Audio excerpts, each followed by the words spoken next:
নমস্কার। আজকের suspense story চ্যানেলে আপনাদের সকলকে স্বাগত।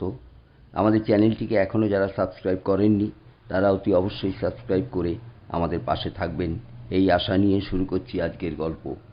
আজকের গল্প শীর্ষেন্দু মুখোপাধ্যায়ের লেখা গন্ধটা খুব সন্দেহজনক। সেবার আমার দিদিমা পড়লেন ভারী বিপদে। দাদামশাই রেল কোম্পানিতে চাকরি করতেন। সে আজ 50 বছর আগেকার কথা। আমার মা তখনও ছোট্ট ইজের পড়া খুকি। তখন এত সব শহর নগর ছিল না, লোকজনও এত দেখা যেত না। চারিধারে কিছু গাছগাছালি জঙ্গল টঙ্গল ছিল। সেই রকমই এক নির্জন জঙ্গলে জায়গায় দাদামশাই বদলি হলেন, উত্তর বাংলার দোমোহানিতে। মালগাড়ির গার্ড ছিলেন, তাই প্রায় সময়ই তাকে বাড়ির বাইরে থাকতে হতো। কখনো এক নাগাড়ে 3-4 কিংবা 7 দিন, তারপর ফিরে এসে হয়তো একদিন মাত্র বাসায় থাকতেন, ফের মালগাড়ি করে চলে যেতেন। আমার মায়েরা 5 বোন আর 4 ভাই। দিদিমা এই মোট 9 জন ছেলে মেয়ে নিয়ে বাসায় থাকতেন। ছেলেমেয়েরা সবাই তখন ছোট ছোট, কাজেই দিদিমার ঝামেলার অন্ত নেই।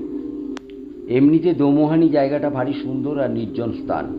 বেটে বেটে লিচু গাছে ছাওয়া, পাথরকুচি ছড়ানো রাস্তা, সবুজ মাঠ, কিছু জঙ্গল ছিল।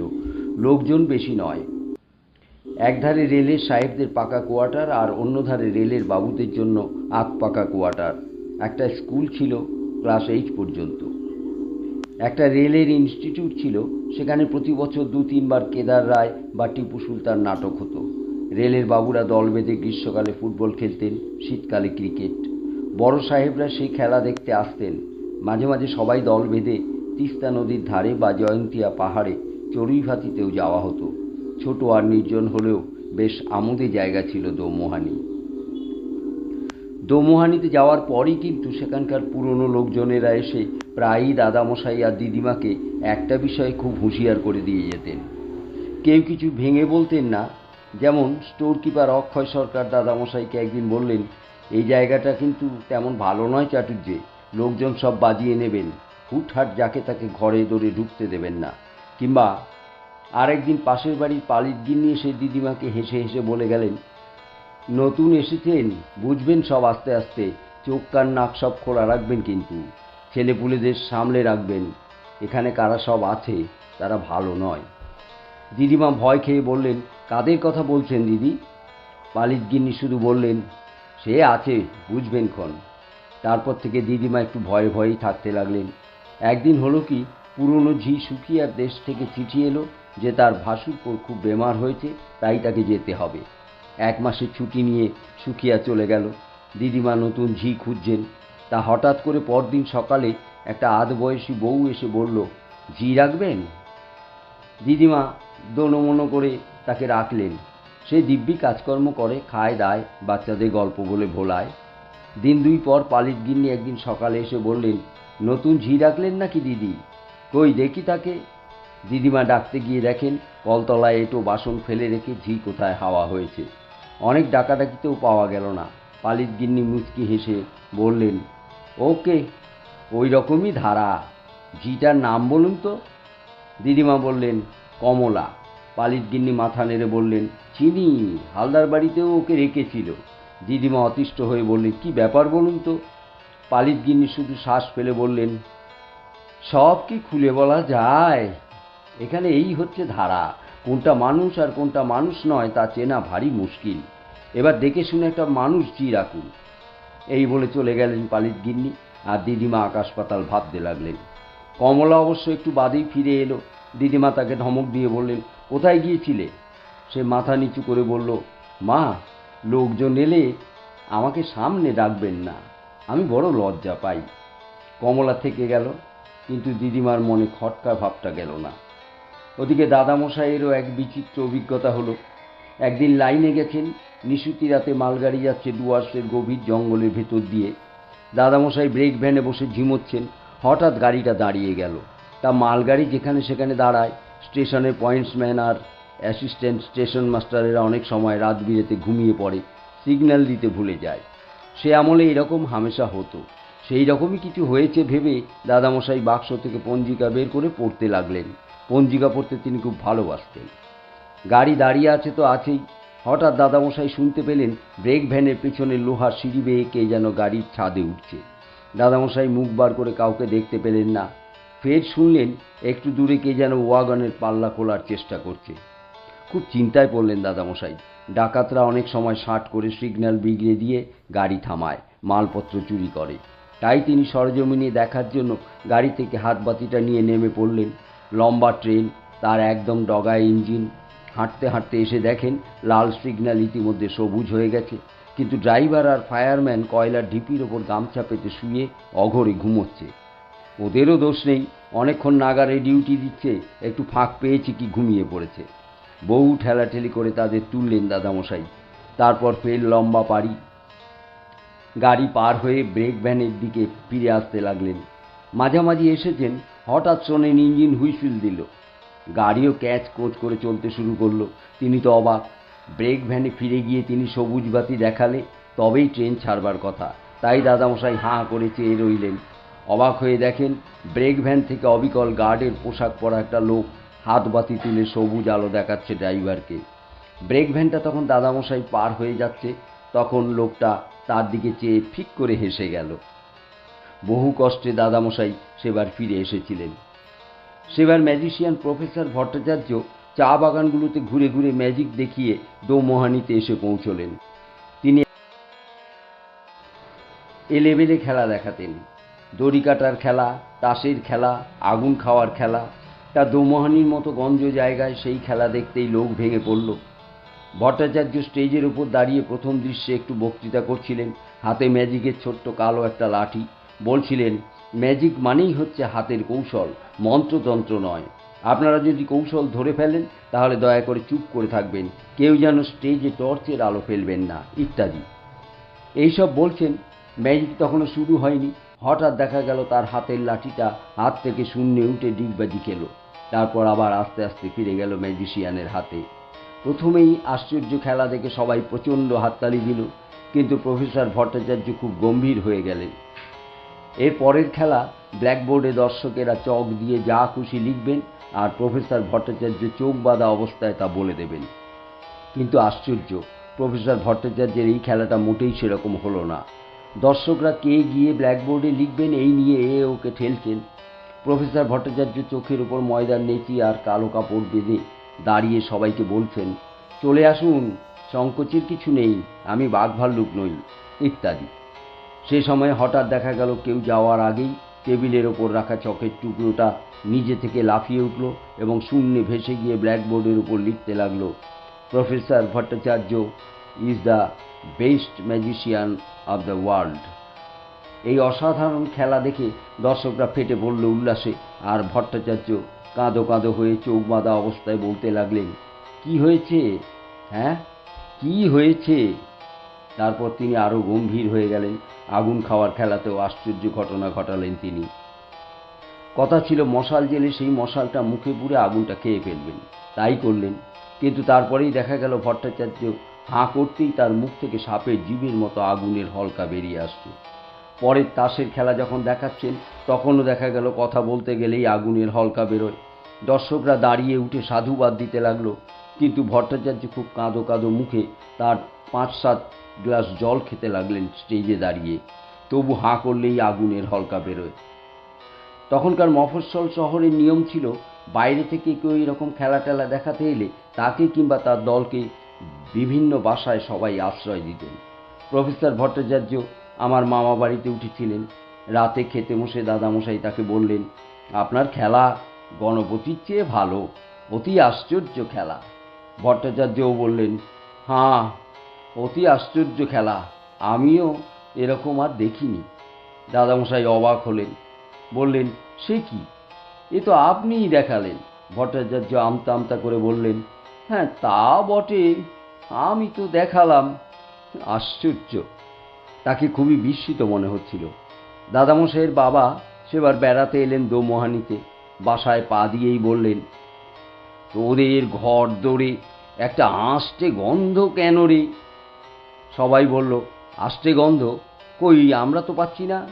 দাদামশাইয়ের বাবা ধার্মিক মানুষ, খুব পণ্ডিত লোক, মাথা নেড়ে বললেন, আলবাত আষ্টে গন্ধ। শুধু তোদের বাসাতেই নয়, ওই স্টেশনে নেমেও গন্ধটা পেয়েছিলুম। পুরো এলাকাতেই যেন আসতে আসতে একটা গন্ধ। কমলা দাদামশাইয়ের বাবাকে দেখেই গা ঢাকা দিয়েছিল। অনেক ডাকাডাকিতেও সামনে এলো না। দিদিমার তখন ভারী মুশকিল, একা হাতে সব করতে কম্মাতে হচ্ছে। দাদামশাইয়ের বাবা সব দেখে শুনে খুব গম্ভীর হয়ে বললেন, এইসব ভালো কথা নয়, গন্ধটা খুব সন্দেহজনক। সেদিনই বিকেলে স্টেশন মাস্টার হরেন সমাদ্দারের মা এসে দিদিমাকে আড়ালে ডেকে বললেন, কমলা আমাদের বাড়িতে গিয়ে বসে আছে। তা বলি বাছা, তোমার শ্বশুর ধার্মিক লোক, সে ভালো, কিন্তু উনি যদি জপ তপ বেশি করেন, ঠাকুর দেবতার নাম ধরে ডাকাডাকি করেন, তাহলে কমলা এ বাড়িতে থাকে কি করে? দিদিমা অবাক হয়ে বললেন, এসব কি কথা বলছেন মাসিমা? আমার শ্বশুর জপ তপ করলে কমলার অসুবিধে হবে কি? সমাদ্দারের মা তখন দিদিমার থুতনি নেড়ে দিয়ে বললেন, ও হরি, তুমি বুঝি জানো না? তাই বলি। তা বলি বাছা, দৌমোহানি সবাই জানে এ হচ্ছে ওই দলেরই রাজত্ব। ঘরে ঘরে সবাই ওরাই ঝি চাকর খাটছে। বাইরে থেকে চেহারা দেখে কিছু বুঝবে না, তবে ওরা হচ্ছে সেই তারা। কারা? দিদিমা তবু অবাক। বুঝবে বাপু, রোসো, বলে সমাদ্দারের মা চলে গেলেন। তা কথাটা মিথ্যে নয়। দৌমোহানিতে তখন ঝি চাকর কিংবা কাজের লোকের বড় অভাব। ডুয়ার্সের ম্যালেরিয়া, কালাজ্বর, মশা আর বাঘের ভয়ে কোনো লোক সেখানে যেতে চায় না। যাদের না গিয়ে উপায় নেই তারাই যায়, আর গিয়েই পালাই পালাই করে। তবু ঠিক দেখা যেত, কারো বাসায় ঝি চাকর বা কাজের লোকের অভাব হলেই ঠিক লোক জুটে যেত। স্টেশন মাস্টার সমাদ্দারের ঘরে একবার দাদামশাই বসে গল্প করছিলেন। সমাদ্দার একটা চিঠি লিখছিলেন। সেটা শেষ করেই ডাকলেন, ওরে কে আছিস? বলা মাত্র একটা ছোকরা মতো লোক এসে হাজির। সমাদ্দার তার হাতে চিঠিটা দিয়ে বললেন, যা, এটা ডাকে দিয়ে আয়। দাদামশাই তখন জিজ্ঞেস করলেন, লোকটাকে নতুন রেখেছেন নাকি? সমাদ্দার মাথা নেড়ে বললেন, না না, ফরমায় 5 মাস কেটে দিয়ে যায় আর কি। খুব ভালো ওরা, ডাকলেই আসে, লোকটুক নয়, ওরাই। তো তাই আমাদের বাড়িতে প্রাইভেট পড়াতেন ধর্মদাস নামে একজন বেঁচে আর ফর্সা ভদ্রলোক। তিনি থিয়েটারের মেয়ে সেজে এমন মিহি গলায় মেয়েলি পাঠ করতেন যে বোঝাই যেত না তিনি মেয়ে না ছেলে। সেবার সিরাজউদ্দৌলা নাটকে তিনি লুৎফা, গিরিশ ঘোষের নাটক, কিন্তু নাটকের দিনই তার ম্যালেরিয়া চাগিয়ে উঠল। লেপ চাপা হয়ে কোঁ কোঁ করছেন। নাটক প্রায় শিখে ওঠে, কিন্তু ঠিক দেখা গেল নাটকের সময় লুৎফার অভাব হয়নি। একেবারে ধর্মদাস মাস্টার মশাই যেন গোঁপ কামিয়ে আগাগোড়া নিখুঁত অভিনয় করে গেলেন। কেউ কিচ্ছুটি টের পেল না, কিন্তু ভিতরকার কয়েকজন ঠিকই জানত যে সেদিন ধর্মদাস মাস্টার মশাই মোটেও স্টেজে নামেনি। নাটকের শেষে সমাদ্দার দাদামশাইয়ের সঙ্গে ফিরে আসছিলেন।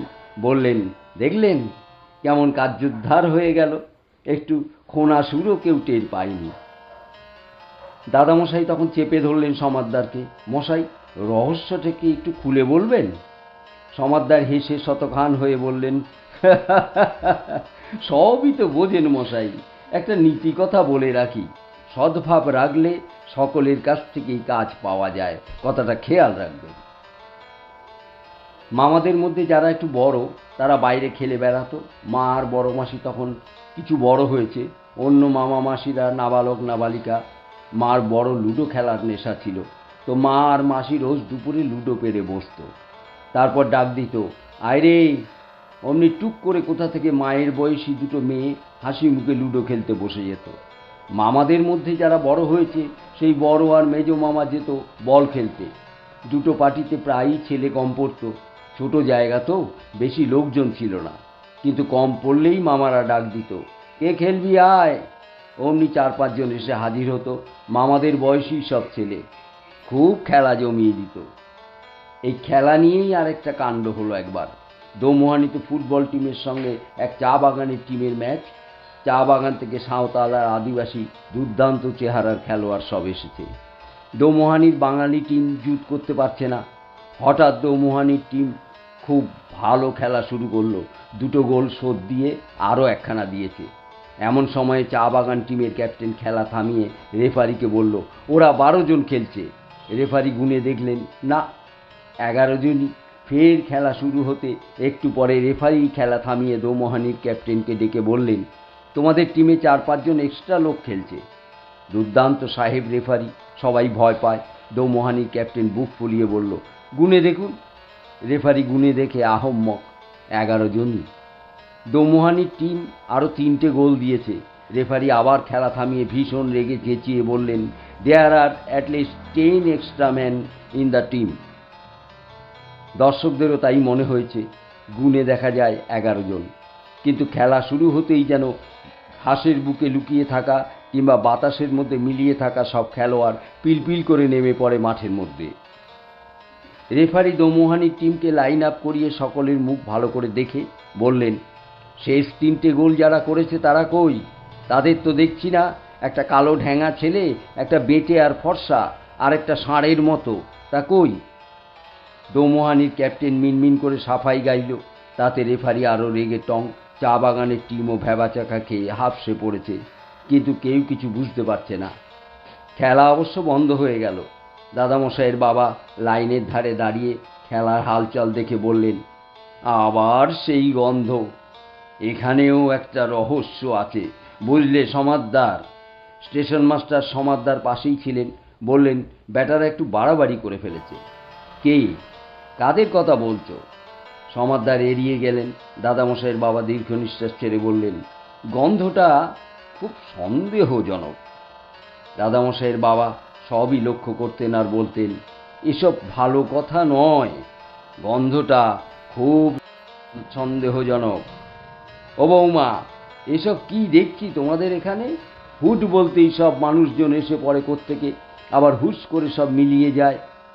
কাল মাঝরাতে উঠে একটু তামাক খাওয়ার ইচ্ছে হলো, উঠে বসে কেবলমাত্র আপন মনে বলেছি একটু তামাক খাই। অমনি একটা কে যেন বলে উঠল, এই যে বাবা মশাই, তামাক সেজে দিচ্ছি। অবাক হয়ে দেখি সত্যিই একটা লোক কোলকে ধরিয়ে এনে হুঁকোয় বসিয়ে দিয়ে গেল। এরা সব কারা? দিদিমা আর কি উত্তর দেবেন, চুপ করে থাকেন। দাদামশাইও বেশি উচ্চবাচ্য করেন না, বোঝেন সবই। কিন্তু দাদামশাইয়ের বাবা কেবলই চারধারে বাতাস শুকে শুকে বেড়ান আর বলেন, এ ভালো কথা নয়, গন্ধটা খুব সন্দেহজনক। মা প্রায়ই তার দাদুর সঙ্গে বেড়াতে বেরোতেন। রাস্তাঘাটে লোকজন কারোর সঙ্গে দেখা হলে তারা সব প্রণাম বা নমস্কার করে সম্মান দেখাতো দাদামশাইয়ের বাবাকে, কুশল প্রশ্ন করত। কিন্তু দাদামশাইয়ের বাবা বলতেন, রোসো বাপু, আগে তোমাকে একটু ছুঁয়ে দেখি, গায়ের গন্ধ শুঁকি, তারপর কথাবার্তা। এই বলে তিনি যাদের সঙ্গে দেখা হতো তাদের গা টিপে দেখতেন, শুঁকতেন, নিশ্চিন্ত হলে কথাবার্তা বলতেন। তার দোষ দেওয়া যায় না। সেই সময় দোমোহানিতে রাস্তায় ঘাটে বা হাটে বাজারে যেসব মানুষ দেখা যেত তাদের 12 আনাই নাকি সত্যিকারের মানুষ নয়। তা নিয়ে অবশ্য কেউ মাথা ঘামাতো না, সকলেরই অভ্যেস হয়ে গিয়েছিল। এই অভ্যেস জিনিসটাই ভারী অদ্ভুত। যেমন বড় মামার কথা বলি, দোমোহানিতে আসবার অনেক আগে থেকেই তার ভারী ভূতের ভয় ছিল। তারও দোষ দেওয়া যায় না, ওই বয়সে ভূতের ভয় কারই বা না থাকে। তার কিছু বেশি ছিল। সন্ধ্যের পরে ঘরের বার হতে হলেই তার সঙ্গে কাউকে যেতে হতো। দোমোহানিতে আসার অনেক পরেও সে অভ্যেস যায়নি। একদিন সন্ধ্যাবেলায় বসে ধর্মদাস মাস্টারমশাইয়ের কাছে পড়ছেন একা। বাড়ির সবাই পাড়া বেড়াতে গেছে। ঠিক সেই সময়ে তার বাথরুম যাওয়ার দরকার হয়। মাস্টারমশাইকে তো আর বলতে পারেন না, আপনি আমার সঙ্গে একটু দাঁড়ান। তাই বাধ্য হয়ে ভিতর বাড়িতে এসে অন্ধকারকে উদ্দেশ্য করে বললেন, এই শুনছিস? অমনি একটা সমবয়সী ছেলে এসে দাঁড়ালো। কি বলছো? আমি একটু বাথরুমে যাব, আমার সঙ্গে একটু দাঁড়াবি চল তো। সেই শুনে ছেলেটা তো হেসে কুটি কুটি বলল, দাঁড়াবো কেন? তোমার আবার কিসের ভয়? বড় মামা ধমক দিয়ে বললেন, ফ্যাচ ফ্যাচ করিস না, দাঁড়াতে বলছি দাঁড়াবি। ছেলেটা অবশ্য দাঁড়ালো। বড় মামা বাথরুমে কাজ সেরে এলে ছেলেটা বলল, কিসের ভয় বললে না তো? বড় মামা গম্ভীর হয়ে বললেন, ভূতের। ছেলেটা হাসতে হাসতেই বাতাসে মিলিয়ে গেল। বড় মামা রেগে গিয়ে বিড় করে বললেন, খুব ফাজিল হয়েছ তোমরা। তা এই রকম সব হতো দোমোহানিতে। কেউ গা করতো না। কেবল দাদামশাইয়ের বাবা বাতাস শুকতেন, লোকের গা শুকতেন। একদিন বাজার থেকে ফেরার পথে তার হাতের মাছের ছোট্ট খালুই তাতে শিঙি মাছ নিয়ে আসছিলেন। তো একটা মাছ মাঝপথে খলুই বেয়ে উঠে রাস্তায় পড়ে পালাচ্ছে। দাদামশাইয়ের বাবা সেই মাছ ধরতে হিমশিম কাটছেন, ধরলেই কাঁটা দেয় যদি। এমন সময় একটা লোক খুব সহৃদয়ভাবে এসে মাছটাকে ধরে খলুইতে ভরে দিয়ে চলে যাচ্ছিল। দাদামশাইয়ের বাবা তাকে থামিয়ে গা শুকেই বললেন, এ তো ভালো কথা নয়, গন্ধটা খুব সন্দেহজনক। তুমি কে হে? হ্যাঁ, কারা তোমরা? এই বলে দাদামশাইয়ের বাবা তার পথ আটকে দাঁড়ালেন। লোকটা কিন্তু ঘাবড়ালো না। হঠাৎ একটু ঝুঁকে দাদামশাইয়ের বাবার গা শুকে সেও বলল, এ তো ভালো কথা নয়, গন্ধটা বেশ সন্দেহজনক। আপনি কে বলুন তো? হ্যাঁ, কে? এই বলে লোকটা হাসতে হাসতে বাতাসে অদৃশ্য হয়ে গেল। দাদামশাইয়ের বাবা আর গন্ধের কথা বলতেন না, একটু গম্ভীর হয়েই থাকতেন ঠিকই। ভূতের অপমানটা তার প্রেস্টিজে খুব লেগেছিল। একটা ভূত তার গা শুকে ওই কথা বলে গেছে, ভাবা যায়? এখানেই গল্পটা শেষ। গল্পটা কেমন লাগলো অবশ্যই কমেন্টে জানাবেন। আমাদের চ্যানেলটিকে লাইক ও সাবস্ক্রাইব এবং শেয়ার করতে ভুলবেন না। ধন্যবাদ।